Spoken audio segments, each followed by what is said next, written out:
আমি বেঁচে থাকতে তোমাকে কখনো কষ্ট পেতে দেব না। হয়তো শহরের উঁচু বিল্ডিং এ বড় ফ্ল্যাট, দামি গাড়ি কিনে দিতে না পারি, কিন্তু আমার ভালোবাসার অভাব কখনো তোমাকে টের পেতে দেব না। I love you.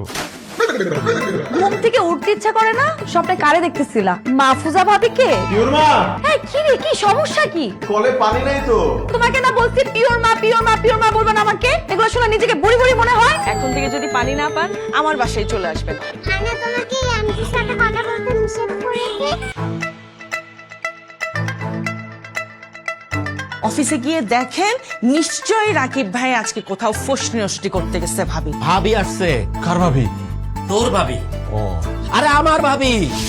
বিদ্যুতের বিলটা কি দিয়েছিস? আমার ওষুধটাও কিন্তু আনিসনি। চাকরিটা যে কিভাবে করিস আল্লাহই জানে। বন্ধুর কোম্পানি বলে বেঁচে গেছে। গাড়ি টাড়ি আনতে গেলে কেন? ও তো ওইসব গাড়ি নিয়ে আজকাল খেলে না। ওর মামা আমেরিকা থেকে একটা ড্রোন পাঠিয়েছে, 1.5 লাখ টাকা দাম। ভাবা যায়? একদম পাগল হয়ে গেছি। আমার আর মানুষের কথা শুনতে ভালো লাগে না। জীবনটাই পার হবে চুলা টেলতে টেলতে। আর কতদিন এরকম অন্য চাকরি করবা? চাকরি করা মানে হচ্ছে চাকরের মতো কাজ করা। কোনো বড় লোকের মেয়ে আপনার জামাইয়ের মাথা খাচ্ছে ভাবি, আমি একদম শিওর।